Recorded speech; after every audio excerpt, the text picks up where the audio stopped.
दोस्तों नमस्कार, मैं श्री राजेश इंडियोलॉजी के इस नए सत्र में आप सबका स्वागत है। आज हम एक बेहद महत्वपूर्ण विषय पर चर्चा करने वाले हैं कि आप सब जानते हैं कि अमेरिकी राष्ट्रपति डोनाल्ड ट्रंप ने सत्ता संभालते ही एक ऐसा निर्णय लिया जिससे दुनिया के कई देशों की खाट खड़ी कर दी। जी हाँ, हम बात कर रहे हैं अमेरिकी एक्ट पर रोक लगाने की, जो अस्थायी तौर पर लगाई गई है और इसका प्रभाव बांग्लादेश पर भी पड़ा है और बांग्लादेश की अर्थव्यवस्था को इससे गंभीर चुनौती खड़ी हो गई है। ये तो रही अमेरिका की बात, लेकिन दूसरी तरफ आज भारत सरकार ने अपना वार्षिक बजट पेश किया है। इस बजट में भारत सरकार ने बांग्लादेश को 120 करोड़ रुपए आवंटित किए हैं। अब इस पर भी चर्चा होने लगी है कि भारत के साथ बांग्लादेश के जो वर्तमान तनावपूर्ण संबंध हैं, ऐसी स्थिति में भारत को क्या यह रकम सहायता राशि जो है वह बांग्लादेश को दी जानी चाहिए या नहीं। खैर, इस पर हम आगे चर्चा करेंगे, लेकिन अमेरिकी प्रतिबंध जो फंडिंग पर लगी है उसके फैसले का असर सीधे तौर पर बांग्लादेश की आर्थिक स्थिति, विकास परियोजनाओं और रोजगार पर पड़ा है। तो आइए जानते हैं इस फैसले के प्रभाव, इसके कारण और बांग्लादेश की स्थिति पर इसका क्या असर पड़ने वाला है। अमेरिका ने बांग्लादेश को दी जाने वाली सभी आर्थिक सहायताओं पर अस्थायी तौर पर रोक लगा दी है। यह फैसला बांग्लादेश के लिए किसी बड़े झटके से कम नहीं है, क्योंकि वहां की कई विकास परियोजनाएं हैं और अंतर्राष्ट्रीय संगठनों द्वारा संचालित जो योजनाएं हैं, अब उन पर खतरे की घंटी बजने लगी है। सबसे ज्यादा असर बांग्लादेश के international centre for diarrhoeal research पर पड़ा है, जहां 1000 से अधिक कर्मचारियों को बगैर पूर्व कोई सूचना दिए ही उन्हें बर्खास्त कर दिया गया है। इन कर्मचारियों को अमेरिका की जो एड मिलती थी वो वित्त पोषित प्रोजेक्ट पर वह सहायता राशि खर्च की जाती थी और इन्हीं प्रोजेक्ट में ये कर्मचारी काम कर रहे थे। लेकिन अब जब फंड बंद हो गया है तो प्रोजेक्ट भी रुक गए हैं। ICDDR के जो सीनियर मैनेजर हैं AKM तारिफुल इस्लाम खान, उनका कहना है कि अब उनके पास नए प्रोजेक्ट पर काम करने के लिए किसी तरह का कोई फंड है ही नहीं। यही नहीं, कर्मचारियों को वेतन देना भी मुश्किल हो गया है, जो सीधे सीधे बांग्लादेश की विकास और रोजगार पर एक तरह से प्रतिकूल प्रभाव डालता है। अब बांग्लादेश की अर्थव्यवस्था की यदि अगर हम बात करें तो अर्थव्यवस्था तो लोगों की तनख्वाह मिलती है, वही पैसे फिर मार्केट में आते हैं, खर्च होते हैं, तो अर्थव्यवस्था को गति मिलती है। इसी दिशा में बांग्लादेश के लगभग 60 ऐसे गैर सरकारी संगठन हैं जो NGO हैं और वो अमेरिकी वित्तीय सहायता पर निर्भर थे, जो वहाँ के गरीब और समाज के निम्न तबके के लिए काम कर रहे थे। वो अब भारी वित्तीय संकट से जूझ रहे हैं और इन संगठनों में लाखों लोग नौकरी कर रहे थे और उनकी नौकरियों पर अब तलवार लटक गई है और यह स्थिति बांग्लादेश की अर्थव्यवस्था को कमजोर कर रही है। विश्व बैंक ने वित्त वर्ष 2024-25 के लिए बांग्लादेश की GDP ग्रोथ का अनुमान 5.7% किया है, जो पहले की तुलना में 0.1% कम है। महंगाई दर बढ़ते बढ़ते 10% के करीब क्या पहुंच गई है, उससे पार हो चुकी है, जिससे वहां की जनता को बहुत कठिनाइयों का सामना करना पड़ रहा है। निम्न मध्यम वर्ग के लोगों के लिए जीवन बसर करना मुश्किल हो गया है। बांग्लादेश पहले ही बढ़ते बजट घटते विदेशी मुद्रा भंडार और बढ़ती आय असमानता जैसी चुनौतियों से जूझ रहा था और अब अमेरिकी सहायता बंद होने से स्थिति बद से बदतर हो चली है। यह अमेरिकी कदम न केवल बांग्लादेश की अर्थव्यवस्था बल्कि अंतर्राष्ट्रीय संबंधों पर भी असर डाल रहा है।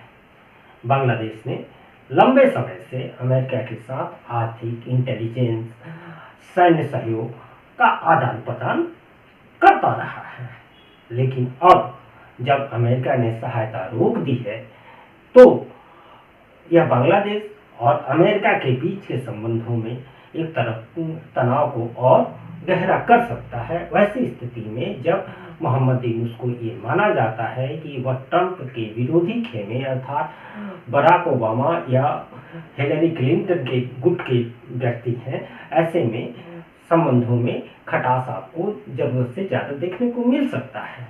हालांकि ट्रंप प्रशासन ने रोहिंग्या शरणार्थियों के लिए दी जाने वाली सहायता को जारी रखा है। बांग्लादेश में लगभग 10 लाख से अधिक रोहिंग्या शरणार्थी अभी भी रहते हैं और 2017 से लेकर अब तक अमेरिका ने इन रोहिंग्या शरणार्थियों के नाम पर 2.4 अरब डॉलर की सहायता अब तक दी है। अब ये जो रोहिंग्या को मिलने वाली सहायता राशि है, यह बांग्लादेश के लिए एक तरफ से राहत की बात है, लेकिन ये समस्याओं का हल नहीं है।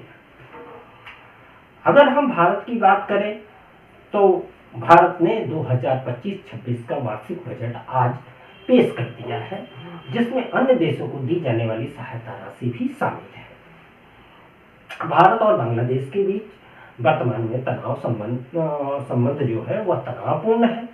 फिर भी भारत ने बांग्लादेश के लिए 120 करोड़ रुपए की आर्थिक सहायता आवंटित की है। विदेश मंत्रालय को 20,516 करोड़ रुपए का बजट आवंटित किया गया है, जिसमें 5,483 करोड़ रुपए अन्य देशों के सहायता देने के लिए यह रकम रखी गई है। भारत ने भूटान, मालदीव, म्यांमार, श्रीलंका और नेपाल को सहायता राशि दी है, जो नेबरहुड पॉलिसी के तहत आता है। अफगानिस्तान की सहायता राशि को इस साल लगभग दोगुना कर दिया गया है और 100 करोड़ रुपए अफगानिस्तान को दिए गए हैं। भारत सरकार ने तालिबान से भी संपर्क स्थापित किया है, जिससे अफगानिस्तान के लिए भारतीय नीतियों में नया दृष्टिकोण आपको देखने को मिल सकता है। भूटान की सहायता राशि जो है उसमें 393 करोड़ रुपए की इस बार कटौती की गई है, लेकिन फिर भी यह देश सबसे ज्यादा सहायता पाने वाले देशों की सूची में टॉप पर है। वहीं मालदीव के लिए 600 करोड़ रुपए और म्यांमार के लिए 350 करोड़ रुपए की धनराशि आवंटित की गई है। अब तो ये रहा, लेकिन इसके अलावा बांग्लादेश को जो 120 करोड़ रुपए दिए जाएंगे, इसे लेकर कई तरह की बातें चलने लगी हैं। कुछ लोग इसके समर्थन में हैं तो कुछ लोग इसके विरोध में हैं। जबकि अफ्रीकी देशों को 225 करोड़ रुपए और लैटिन अमेरिकी देशों को 60 करोड़ रुपए की सहायता राशि दिए जाने का भारत के इस वार्षिक बजट में प्रावधान किया गया है। इधर अमेरिकी सहायता पर रोक बांग्लादेश के लिए एक गंभीर समस्या बन गई है। आर्थिक संकट, बढ़ती बेरोजगारी और अंतर्राष्ट्रीय संबंधों में तनाव जैसी चुनौतियां बांग्लादेश के सामने मुंह बाए खड़ी है। अमेरिका और बांग्लादेश के बीच संबंधों में एक तरह से खटास नजर आ रही है, जिससे भविष्य में दोनों देशों के बीच के सहयोग में और कमी देखी जा सकती है। बांग्लादेश को अब अपनी आंतरिक नीतियों और अंतर्राष्ट्रीय साझेदारी पर एक तरह से पुनर्विचार करने की आवश्यकता है, ताकि वह इस संकट से उबर सके। भारत ने भी अपने वार्षिक बजट में जो बांग्लादेश को 120 करोड़ रुपए की सहायता दी है, वह एक तरह से कोई ऐसी रकम नहीं है जिससे कि बांग्लादेश की मौजूदा जो संकट है उसमें कोई उसे राहत मिल सके। लेकिन चूंकि भारत की एक पॉलिसी रही है नेबरहुड फर्स्ट की, उसके लिए भारत हर साल अपने बजट में पड़ोसी देशों के लिए रकम आवंटित करता है। इसके अलावा भारत ने अन्य पड़ोसी देशों जैसे भूटान, मालदीव, म्यांमार और अफगानिस्तान को भी सहायता दी है, जिससे भारत की विदेश नीति को की प्राथमिकताओं का एक तरह से संकेत मिलता है कि भारत अपने नेबरहुड के लिए या फिर दुनिया में उसकी नीतियां कैसी है और वह कैसी नीतियों पर चलना चाहता है। तो दोस्तों, यह थी आज की जानकारी। उम्मीद है आपको यह वीडियो पसंद आई होगी। अगर वीडियो पसंद आई हो तो आप इसे लाइक करें, अपने दोस्तों के साथ शेयर करें और चैनल को सब्सक्राइब करना बिल्कुल न भूलें।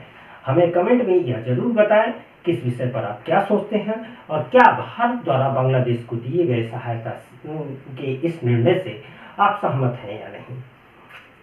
अगले वीडियो में फिर मिलेंगे किसी नए टॉपिक के साथ। तब तक धन्यवाद।